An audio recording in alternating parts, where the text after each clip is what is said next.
Gojo versus Sukuna, Gojo versus Sukuna. ये question JJ की community में काफी सालों से चला आ रहा है कि आखिर the honoured one versus the king of curses में कौन ज्यादा स्ट्रॉन्ग है। ऑल्दो जेजे की सीरीज ऑलरेडी एंड हो चुकी है, लेकिन काफी सारे फैंस अभी भी इस चीज को डिसाइड नहीं कर पाए हैं कि आखिर द किंग ऑफ कर्सेस और द ऑनर्ड वन में फाइट होती है विदाउट महारागा तो कौन जीतेगा। कोई या तो गोजो की साइड लेता है या फिर सुकुना की साइड लेता है। मैं तुम्हें आज बिल्कुल सारे फैक्ट्स के साथ ये बात समझाऊंगा विद प्रूफ और सबसे ज्यादा सिंपल वे में। और अगर तुम इन बातों से एग्री नहीं करते हो तो तुम कमेंट बॉक्स में अपना ओपिनियन बता सकते हो। तो बिना किसी देरी के वीडियो को स्टार्ट करते हैं। तो अगर हम गोजो वर्सेस सुकुना में महारागा को इंक्लूड नहीं करें तो सुकुना के पास एक ही ऑप्शन बचेगा गोजो को हार्म करने के लिए, जो कि होंगे डोमेन। और जैसा कि हमें पता है कि सुकुना का डोमेन बहुत ज्यादा स्पेशल है, जो कि रियलिटी पे फॉर्म होता है। सो जैसा कि तुम लोग को पता है कि नॉर्मल डोमेन एक्सपेंशन अंदर से बहुत ज्यादा स्ट्रॉन्ग होता है और बाहर से बहुत ज्यादा वीक। वो गोजो के डोमेन को इजीली क्रश कर देगा बाहर से, और इस तरह सुकुना गोजो का डोमेन तोड़ देगा स्टार्टिंग में, जैसा कि मांगा में भी हुआ था। लेकिन इस बार सुकुना के पास महारागा नहीं है, तो उसके पास कोई रीजन नहीं बचेगा होल्ड बैक करने के लिए।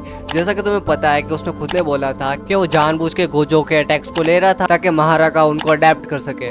लेकिन इस टाइम पे ये केस नहीं है, सो वो सीधा किल के लिए जाएगा और इस टाइम पे जितना हो सके गोजो को उतना ज्यादा डैमेज कर देगा। And without a doubt Gojo भी बहुत ज्यादा फेटली वुंडेड होने वाला है इस फाइट से। लाइक उसका एक हाथ पैर या फिर आंख वगैरह कट जाएगा और मे बी मोर। और जब गोजो का ध्यान सिर्फ हीलिंग करने पे रहेगा तब सुकुना उसके पास जाके उसके ऊपर डोमेन एक्सपेंशन स्पैम कर देगा। और मान लो कि अगर गोजो वहां से भाग जाता है और फिर अटैक करने का ट्राई करता है तो फिर सुकुना कैसे बचेगा। सिंपली भाई वो महारागा को अडेप्ट करवाने के लिए अटैक्स ले रहा था, वो अटैक्स को झेलेगा ही क्यों। वो सिंपली सारे अटैक्स को इवेट कर सकता है डोमेन एम्पलीफिकेशन से। और मान लो कि कैसे ना कैसे करके बाई चांस फिर भी अगर गोजो सुकुना को ओवर पावर कर देता है तो भूलो मत कि उसके पास अभी भी उसकी है नेरा वाली बॉडी पड़ी है। भाई उसके पास 4 हाथ है, वो सिंपली डोमेन एक्सपेंशन को स्पैम कर सकता है अपने चारों हाथों से डबल स्पीड से। एंड गोजो ने खुद ने बोला था कि सुकुना होल्ड बैक कर रहा था। सुकुना कभी इस फाइट को सीरियसली ले ही नहीं रहा था, वो जानबूझ के खुद पे अटैक्स ले रहा था ताकि उसको हार्ड लगे फाइट और उसे मजा आ सके। देखो ये बात तुम्हें भी माननी पड़ेगी, अगर सुकुना डेड सीरियस होता गोजो को मारने पे तो वो फाइट कब भी खत्म हो जाती, इतनी लंबी ड्रैग भी नहीं होती। लाइक बंदा सिर्फ मजे के लिए गोजो के कैलिबर के सोर्सरर के साथ फाइट कर रहा है, वो भी होल्ड बैक करते हुए। आफ्टर लाइफ में गोजो ने खुद ने ये बात को एक्सेप्ट किया है कि बिना महारागा के भी सुकुना गोजो को हरा सकता था और वो कभी भी फाइट में सीरियस हुआ ही नहीं। देखो ये बात तुम्हें भी पता है और मुझे भी पता है कि गोजो कितना ज्यादा प्राइडफुल है। उसने अपने प्राइड को सोलो करके ये बात को बोला है। इसका मतलब कि पावर गैप बहुत ज्यादा है। अगर पावर गैप थोड़ा बहुत ही होता है तो गोजो ये बात को कभी भी एक्सेप्ट नहीं करता।